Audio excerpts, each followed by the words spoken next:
Right. Good evening, everybody. How are we this evening?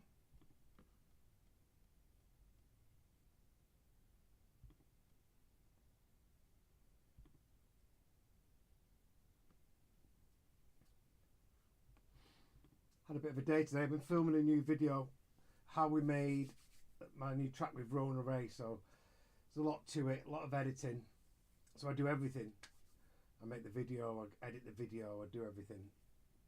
And yes, it's been a day and a half.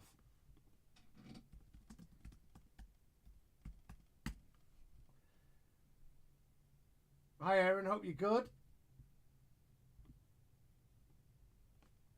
Let me just make sure.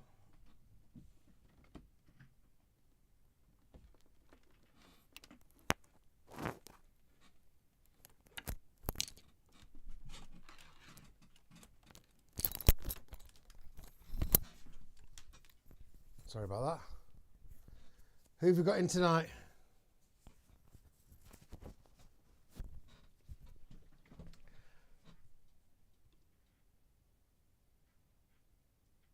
Hello from the Arizona desert. Well, it's absolutely freezing here. Saturday night, stuck in, pouring down outside. The missus is out in Liverpool. I've got myself a nice tequila though. Okay. So, any questions for me? I haven't prepared anything for tonight, so I just thought that I would answer any questions Saturday night. Anything you know, ask me anything about production, about DJing, about the music industry in general.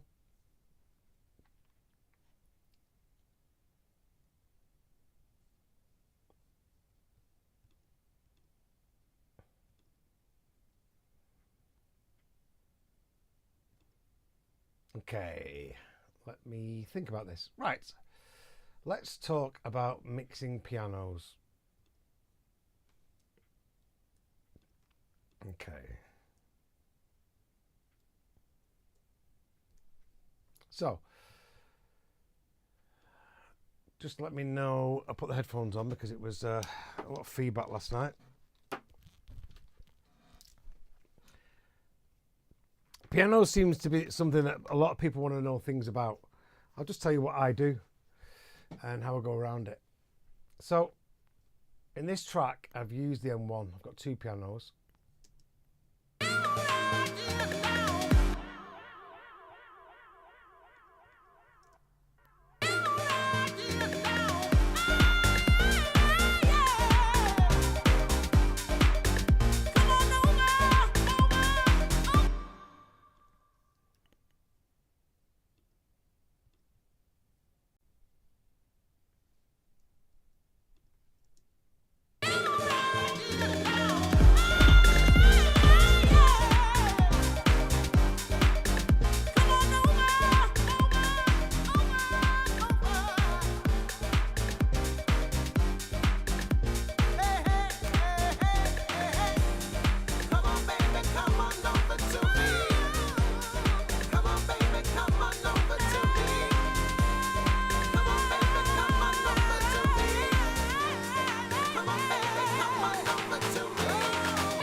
Okay, so I've got these two pianos, and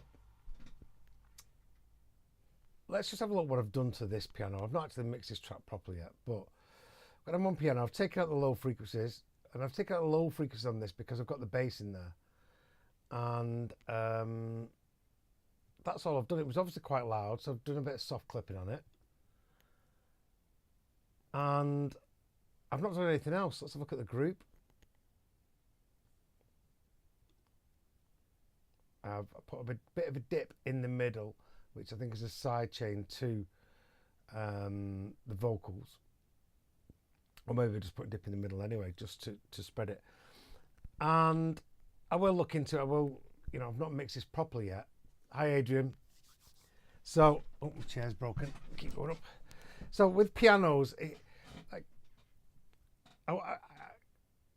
everything that you do to something. People say, "Oh, what do I do to pianos? How do I do this? How do I do that?" And the question you've got to ask yourself is, what am I trying to achieve? You know, what am I trying to achieve? You know, do I want the piano to have more body? Do I want the piano to be wider? Do I want the piano to be more present? Do I want more transient? Do I want more tail? You know, the question, there was no answer to that question of how do you treat pianos? But, you know, it's like, what are you trying to achieve? In this mix, I've got a lot going on in the music that are filling up all the frequencies.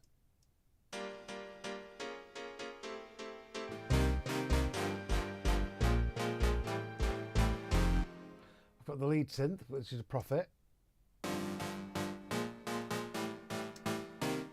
Sounds a bit thin, but it is full frequencies. And then I've got this behind it.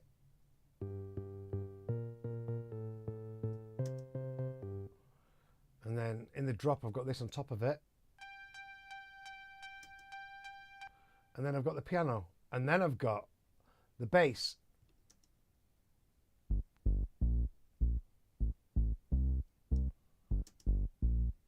Which has got quite a bit of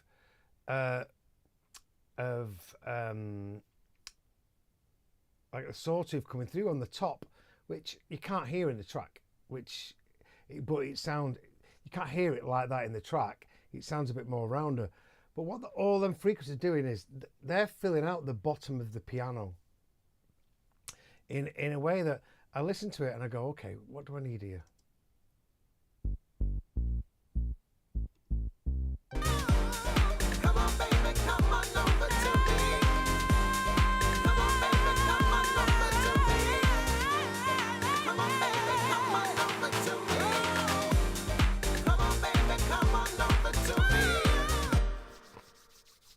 So I'm asking myself, like, what does it need? This piano doesn't need anything else.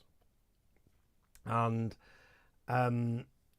obviously I'm not working on the big speakers, so, you know, it might need a bit of widening, might need a bit of something else. So if I've got a piano, let's just say I've got this piano.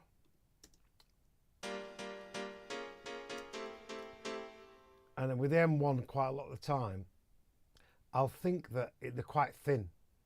But in this track, it doesn't sound as thin because I'm not looking for it's not the main sound in the track. There's a lot of other things in there, as I said. But a lot of time what I'll do is I'll duplicate it. And first of all, I'll try, because it's the easiest thing to do. I'll try and get everything, pitch it down a tone. At an octave.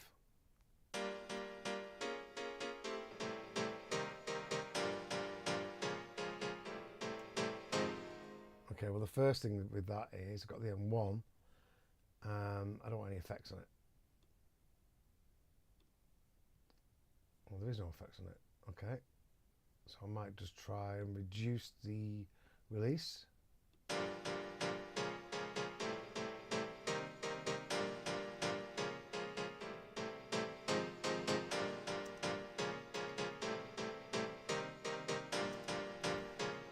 Okay, so that's not working. So what I will do, this is generally what I would do anyway, I would get another piano.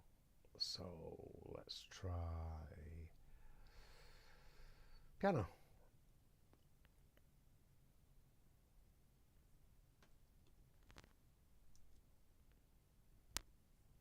On the right channel. Just to give it a bit of body. And obviously the tone comes from the top of the M1. But really, I want it to smack me in a club, and we're imagining there's not got all these other things in the track. So. Okay,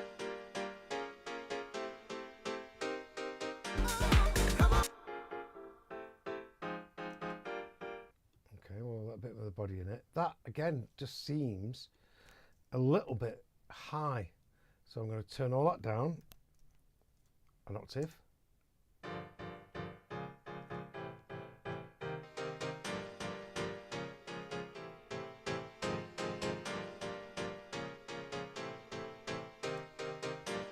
I'm thinking that's not the right piano, so I'll just go through a few.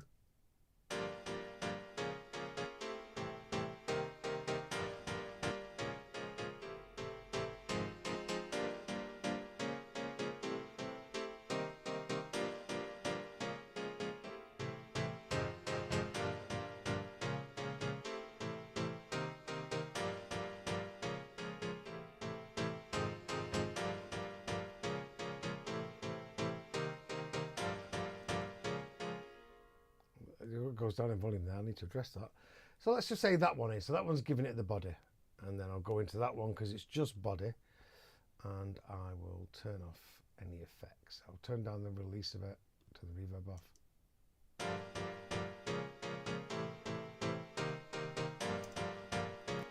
But what I would do it in the track and see how that interacts with the bass or anything else that might be in the track. Hey Bashi, thank you for joining us.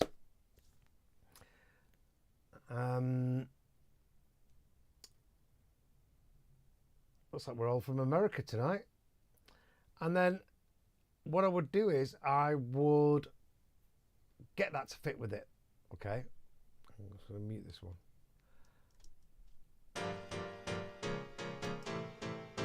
And I would make sure that it fits in the mix. Then I would EQ it, and then I would put it on a bus. Okay, and at this point I might think, okay, let's compress that a little bit, you know, and I might, there's all different kinds of compressors, but for something like this I might go for like a distress. I might want a bit want it to be quite tough still with a bit of saturation, so I might try the Arouser, which is by Empirical Labs. And it's a great one, but it's quite dirty and saturated. It can be, and I just like what it does. So it might. I'm going to try and glue these together to make them sound like one.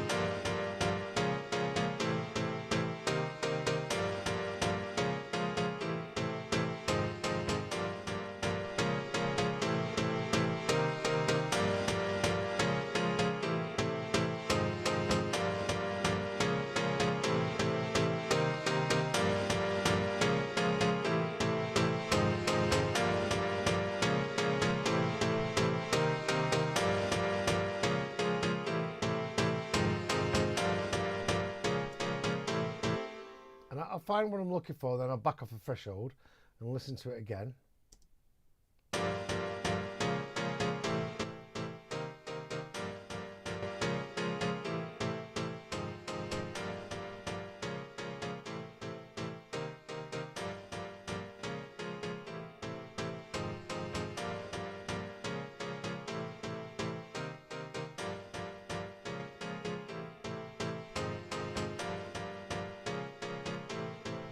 And I'll be doing this in the mix to see how it sits in the mix. Hey, Dom from Sheffield. So I'll see how it sounds. I'm going to turn these synths off. Let's see how it sounds in the track anyway.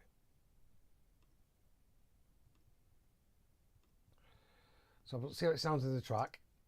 Come on, baby, come on over to me.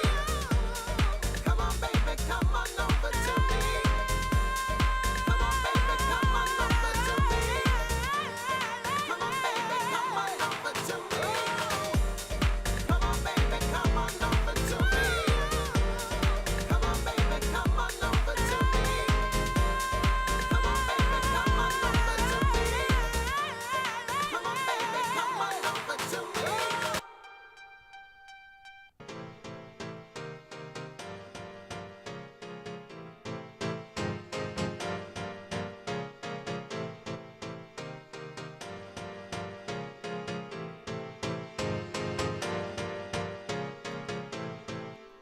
Obviously now the whole track's unbalanced, but I'd do this and I'd find something that I think makes that piano sound better in this track. It might be a bit more aggressive like what I've done now. It might be a little bit less attack. I'll try and do what I've got to do, and I'll mess around with all the controls on whichever compressor I'm using. But then what I'll always do is create a B to B. And what I'll do then is I will try and see what that sounds like, really heavy it, and see what it sounds like as parallel.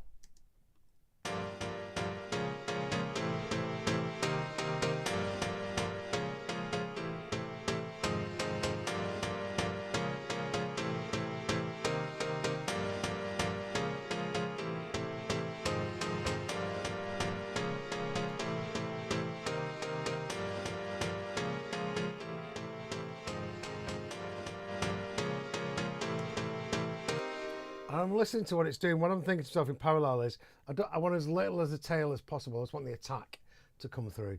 So what I'm doing now, I'm listening to the compressor to see what it's doing to that sound and what it's bringing through, right? So what I can hear is the attack's coming through, and then I've got the tail, but I'm trying to make the release hold as long as possible before the next thing. So I'm listening to the release, I'm listening to the attack, I'm listening to the release, and I'm waiting for the next attack and go, is that next attack the same volume as the attack before, because it's steady piano? And if it's drastically low, I know the release is too long.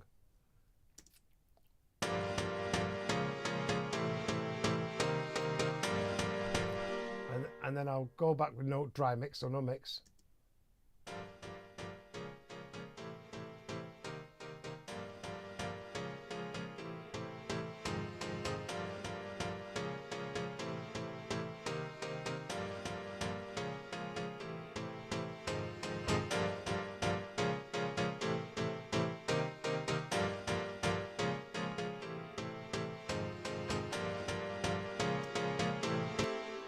A level match.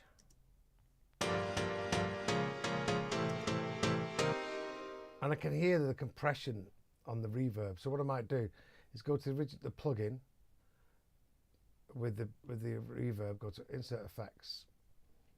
That's weird. I forgot something on that. I forgot to send. No. Okay, I might just try and reduce the attack a little bit.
And then I'd A-B it.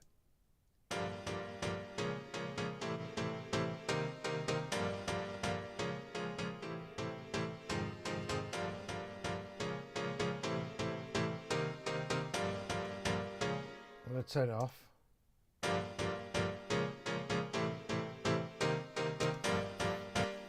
And then I'd probably just reduce the amount I'm doing.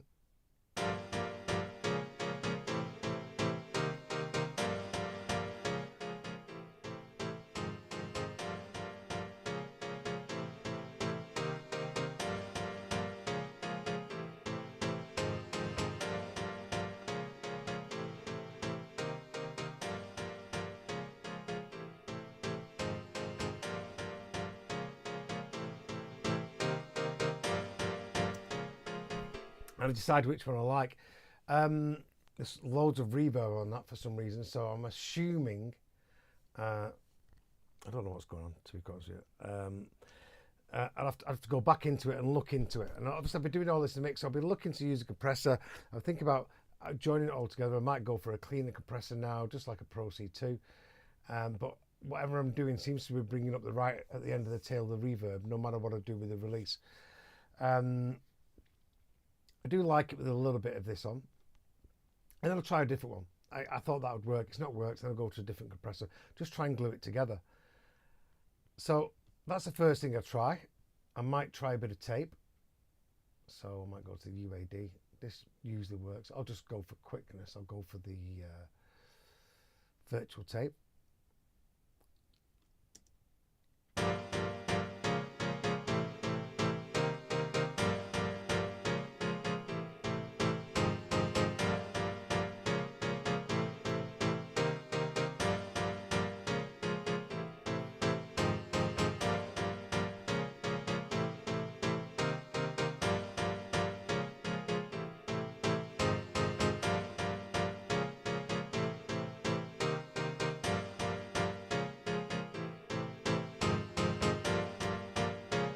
Yeah, I like what that's doing. It's kind of joining it together. I'm just going to sort something out quickly because it's doing my knot in this.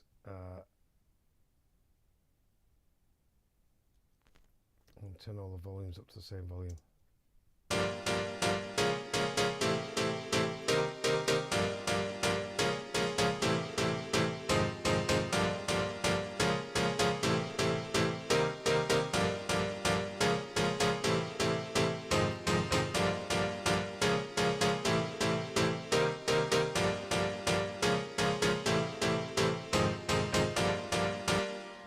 There's two pianos in this, right? So what that's doing is, it's I've taken it off one, so it was doing it on the other.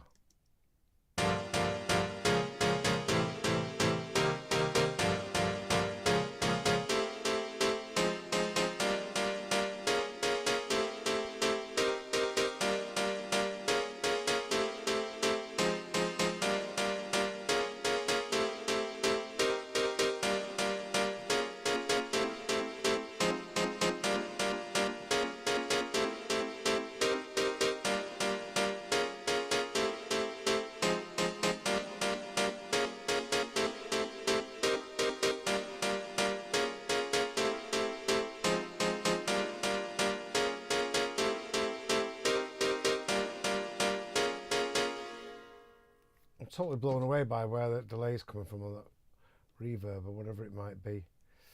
Is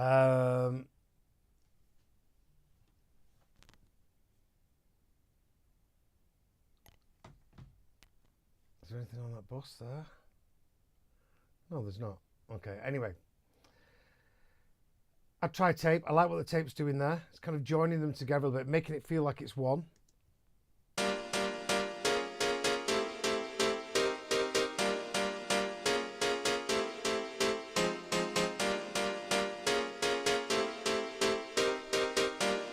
So I like that. I like the thing. If you've got more than one thing together, the first thing you want to do is group them together, and then try and make them feel like the one. And there's different things, you know, EQ it together, compress it, tape and saturation's really good. But again, compression, like, how do I compress a piano? I mean, what are you trying to achieve? Do you want to bring down the attack? Do you want more body? Do you want more attack? Do you want less tail? What I was trying to do then. You're just drawing a volume line on it for every time it hits the threshold. But yeah, that's a couple of things that I'll do.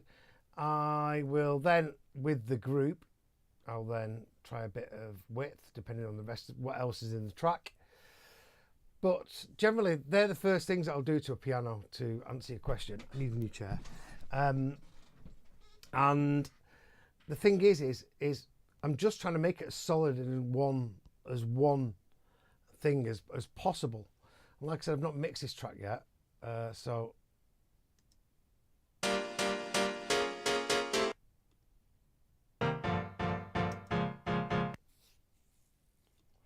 I've not looked at it properly, but I will be looking at that piano there. And I don't know why there's like a reverb or a delay, because I've turned it all down. I've even I've even turned down the release, so bang.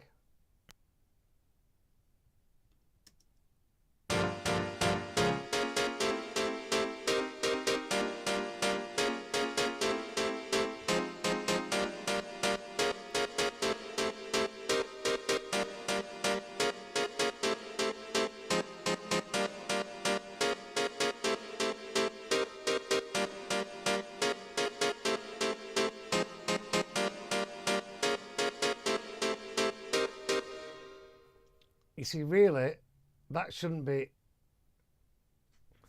doing that. I might have to go deeper into that. I'm not quite sure what's going on there. I've turned down the release. There's no effects on it. Yeah, the M1 can be a disaster, but normally that normally works. Let me just see if there's anything else down here. There's nothing. Anyway, that's what I normally do with pianos. I'll get them together. It's about what I'm trying to achieve in the mix. So like now in this track, personally, I don't need that other piano. So I'll just work on this to see how it works with everything else. That's how I think about pianos. And if it's a piano and it's the only thing in a track, a bit like a tool roomy piano track, then I will try and keep it as punchy and as attacky as possible. Get the transients coming through, but also have a bit of body. And with the M1, the key thing I can say is find the piano with the tone that you like. This applies to synthesizers and anything else. And if you think it needs more body, try the octave down with the same sound. If that doesn't work, just try and find another sound that really complements it. Don't forget, you can always top and tail the filters on it to really put it in its place. And then compress them together, use some tape, and that's it. I might also use like a bit of tape or saturation. So I might use Saturn, put an envelope follow on and just add a little bit of saturation on the attack. That's a really good thing to do. I think I showed you that the other day. Let's have a look at the questions, please. More questions. When using your pianos, do you have any favorite keys or chord progressions? No, it's just about how I'm feeling. It depends what kind of track I'm making. I'll generally know what kind of track I want to make when I come in. And it's house. So it's always a minor or a seventh or a ninth in there. But no, it's the feeling you get from it. You know, does that feel like it's a house track, or does that feel like it's a melodic techno track, or does that feel, whatever genre I'm going for, I'll go for them kind of chords that they generally use for those kind of tracks. Never use a tape plugin, but I see you use them all the time. Yes, tape is something very special, and I don't know what it is about the UAD plugins and the Slate Digital plugin is that it compresses it. It's tape compression, but it kind of just joins things together. And sometimes it does lots of different things. Sometimes it just brings like the high mids out and just makes them a little bit more present while making everything tighter. So I'm assuming it's a combination. Well, it is a combination of saturation, of tape compression, and that tape compression is bringing through some of like the high mids, the transient of the thing that you're doing. But it's fantastic. I love tape machines, and you've got to watch it because it can roll off the transients, but then you just put it on a bus or on a side chain or something like that. That's what I do. Okay, Adrian. Yeah, I said I was going to cover latency, right? So let's have a look at this project. So if you're in Ableton, sorry, cheers. Can't beat a nice tequila.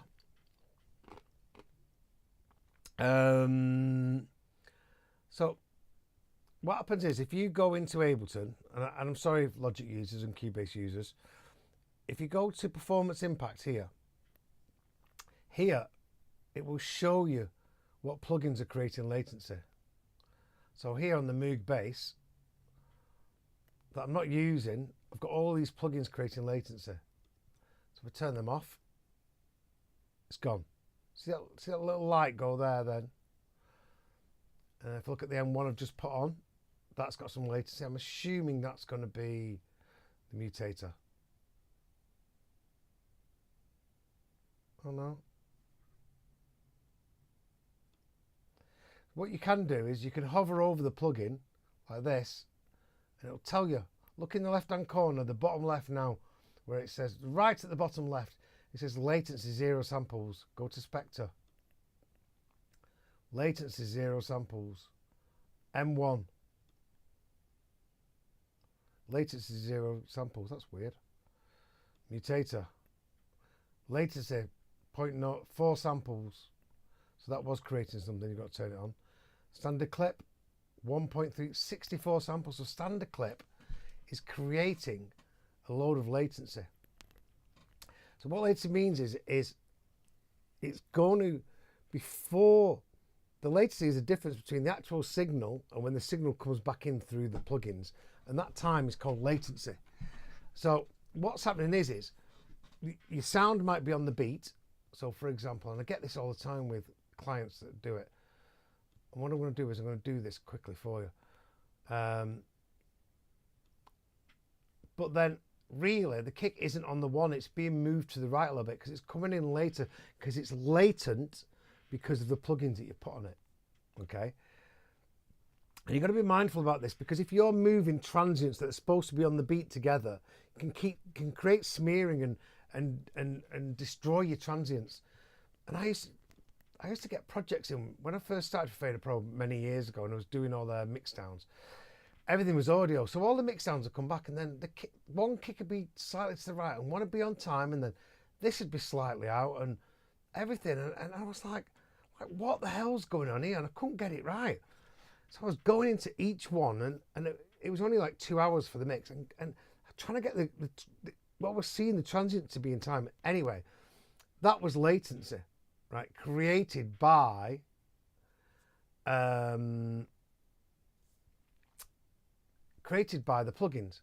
So let me give you some examples, right? So let's look at this kick in here. This kick here, got EQ8, and it's got this drum rack. So no latency. Okay. So let me find. Oh, standard clip was just creating a load of latency then, wasn't it? So let's put standard clip in. Let's see what that does. So 64 samples. That's quite a lot, right? I'm going to go back and look at this, the kick, and just duplicate it.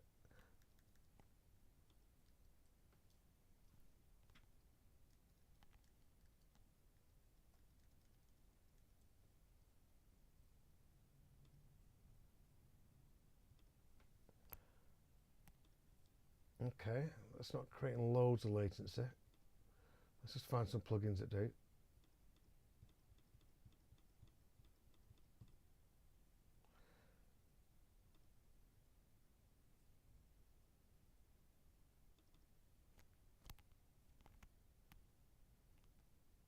That's 246 samples. That's a bit different. So let's put loads of them on.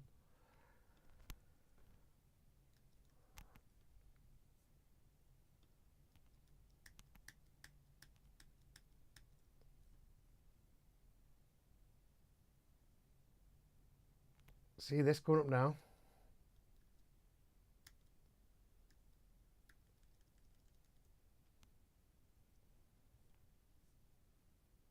Okay. Okay, that's ridiculous. You know, I wouldn't have all those on there, but there are plugins that take you up to 3 or 4 on this layer. So that's loads of latency. So if I go into this, all right, and I duplicate it. Oh, no. Duplicate it. And then I freeze and flatten this.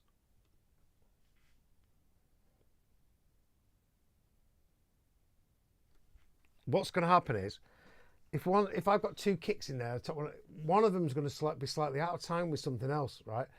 And what means is, if I've got like some drums and drum loops, and I've got plugins that create a load of latency, they're going to be shifting it slightly. And that can create problems for your transient and the punch of your track. And you've got to be very, very, very mindful of this. And it's something I'm mindful of. And I can't remember what plugins I've used that create loads of latency. And obviously I've put loads on here. But it can be problematic to your mixes. And sometimes, you know, I've had tracks where there's been a load of latency, and it was never, obviously because I didn't understand what it was in Ableton, there was just transients at different points. So if you had a drum loop with a snare, you know, you had a clap, you had the kick, you had something else that was supposed to hit on the kick, they were smearing each other.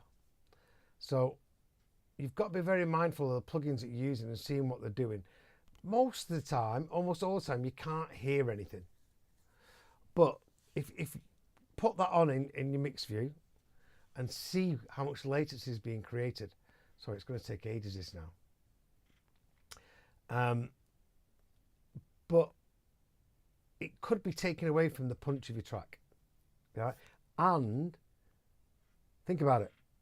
If you're doing it on things, it could be creating some kind of phasing, and it could be cancelling something out.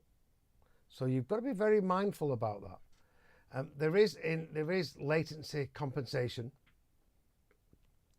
in most EWs, which does work sometimes.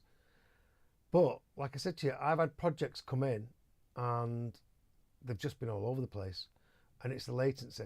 So if you have got something and you do bounce it down to audio, just zoom right in and have a look here on the transient of all the different channels and see what's been creating that latency. Sorry, it's taken a while this. I'll come back to this in a second. Hey Jason, what do you mean by using 909 tape samples? Did I say that?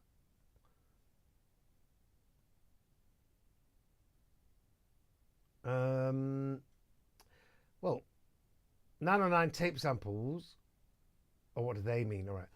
What do they mean is this. You've got 909 and they've run it through a tape machine. Yeah, and recorded it through a tape machine.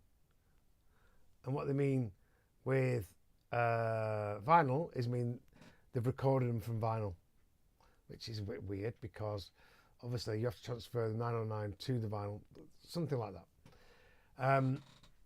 Or they've taken it off vinyl, which is a 909, and got 909s on them. So basically a 909 is a roller and drum machine, which I'm assuring you know, Bashi. And it's just how they've got them from the 909 to your sample pack. But a lot of people like tape, they like the sound of it. It can create problems. Listen, nothing is amazing all the time. You've got to be very mindful that there's always a line between, for example, there's yesterday's saturation between warmth and mud. And it's the same with every process that you put on. The M1 plugin, I generally find it quite simple. I'm just like, there's going to be something to this now that there's nothing in the chain with reverb in, so I don't know what it is, but it's created something where it's carrying on. It should be dry.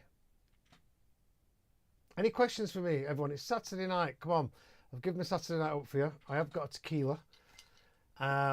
Cheers, everybody. Ask me any questions that you want to know.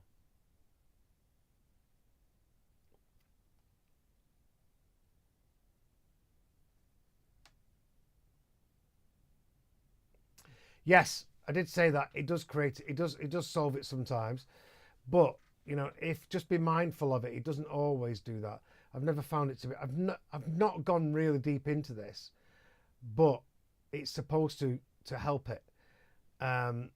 So a few times with Ableton, what I'll do is I'll get to the point, I'll say it's finished, I'll mix it down, and then I'll freeze and flatten everything. Yeah, and look and see, is there any latency and does it make any difference when I move it around? Because it is important. We're nearly there. That's why you've got delay compensation. There has been times when I've found it not to be perfect.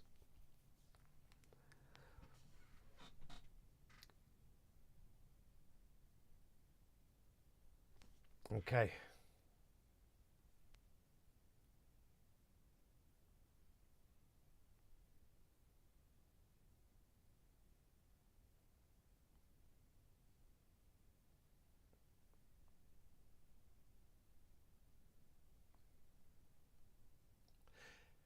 Yes, Bashi. I talked about sidechaining last night, didn't I?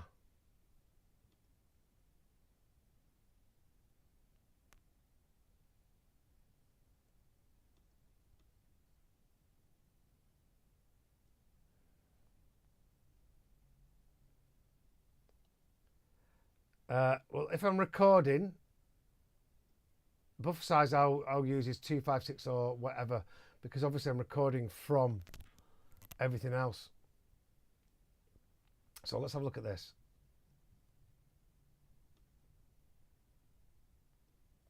Now, look at this. Okay, so this has probably got delay compensation on, but look at this. It's created that. Let's have a listen. Let's go across. Yeah, maybe I should zoom in. So look at that. Look at the samples. It's actually chopped it a little bit there, but look at it. So really, the audio wants to be like there. Is that working? That's how it wants to be, really. And look at that, what it's done there. Like, the samples have kind of come out on themselves a little bit. It's a bit weird. That is weird. That might just be a graphics thing. But really, yeah. So it's out of time. So if I had two kicks, one of them, it might be creating some kind of phasing or flanging. Let's have a look at this one. No, it's perfect. Slightly. Get back.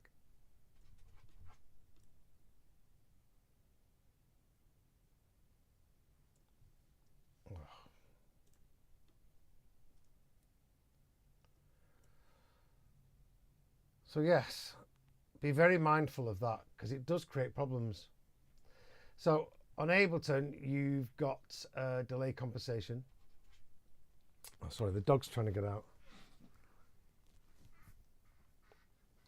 You come here.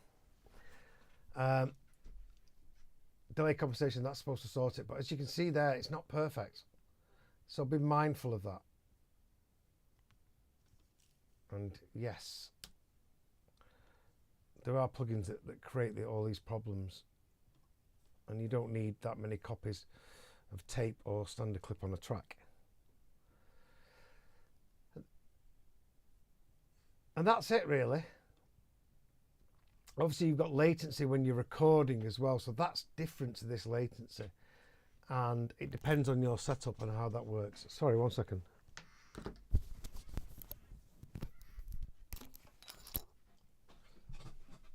Come on then.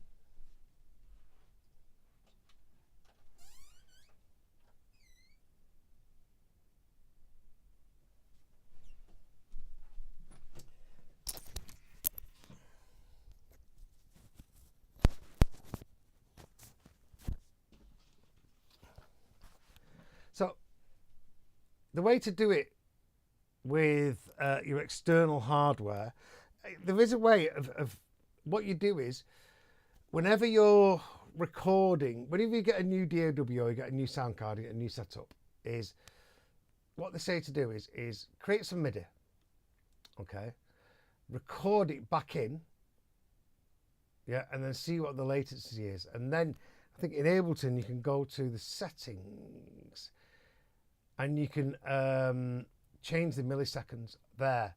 So I think it's the way it works is in your general setup, it will show you the time difference between when the MIDI hits and when the audio comes back in, okay? And it works for different synths, I think. So yeah, so what we'll do is, if we're recording from there, we'll either use this, and if we can't get it to work from this, from recording from hardware, and there's a massive delay, just go into the MIDI and move it just for that point. Just move the MIDI, like if it's the kick, just move it so that it sounds like it's in time, and then you can play the keyboard and everything else. But obviously, the lower the buffer size, the better. And yeah, that's what we do with this. I mean, I've got the UAD, so the good thing about the UAD is this: if I'm recording from hardware, I don't need to hear it coming back. There's going to be latency, right?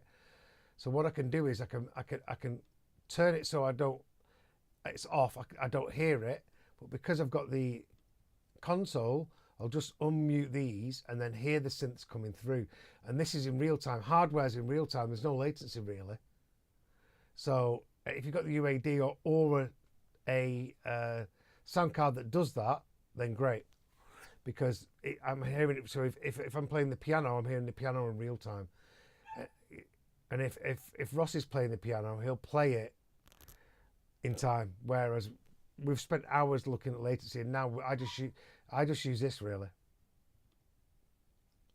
So yeah, that's latency. I'm quite sure there's somebody who can teach you more in depth than I can on this, but that's how I deal with it. Any questions?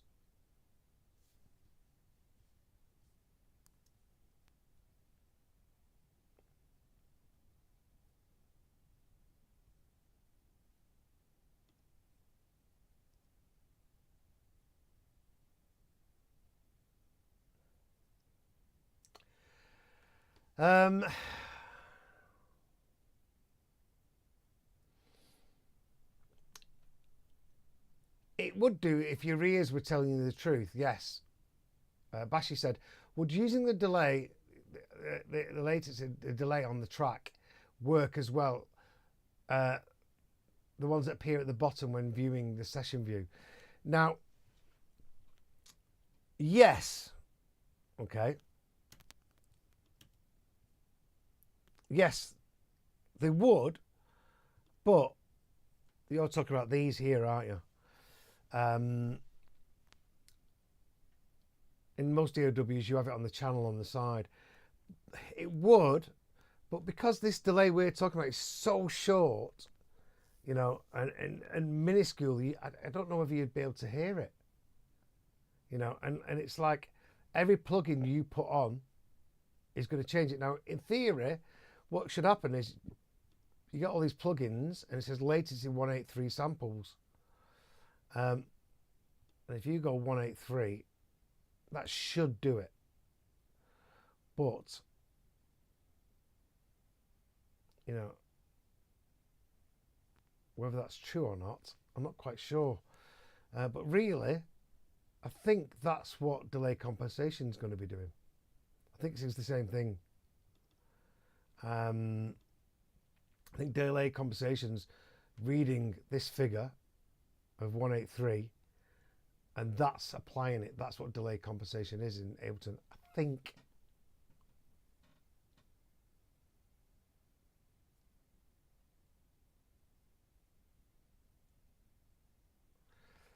I'll look up on it for tomorrow night. But yeah, delay is something to worry about. And every now and then, specifically if there's a lot of transients that are supposed to be hitting together or hitting at the same time, it can be problematic. And I wanted to talk about that because I've had projects in the early days of clients that have come in and they're bouncing down, and particularly Ableton. And I'm not sure whether they had delay compensation on, but as you've just seen there, it doesn't work perfectly. So if you want to check, you know, keep that on, bounce it in, and when you think it's finished, just get everything, freeze, create another project name, freeze and flatten everything, go away, have a brew, come back and just look at them, and then move them around to line them up and see if they sound better. You know, get metric AB, put the old mix in before you've done that, and just A/B them and see which sounds better and which sounds punchy, and listen to the transients and listen to everything else, tune into different things. You know, you might have more bass, you might have less bass, it might be on the bass, and it might, because of phase, it might have taken the bass to a point where it's cancelling itself out with something else in the track, like the kick or another bass or something like that. Okay, we've got 10 minutes left. I'm going to have to finish on time tonight, everybody, because I'm going out for dinner. So, yes, that's latency, and that's how I look at it. And I think that's as deep as you want to go, really. There's two different kinds of latency. There's one that's created within your DAW, and one that's created from the time it takes to go from digital in your computer to your hardware back into your computer, and they're two totally different things.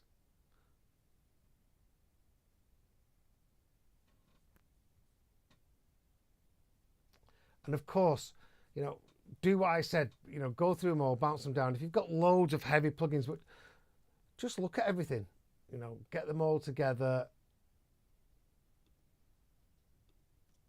Look at it, 86 samples there on my master bus.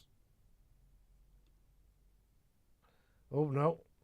So the virtual tapes just added 1882 samples and God Particle. So let's see what God Particle adds and takes away.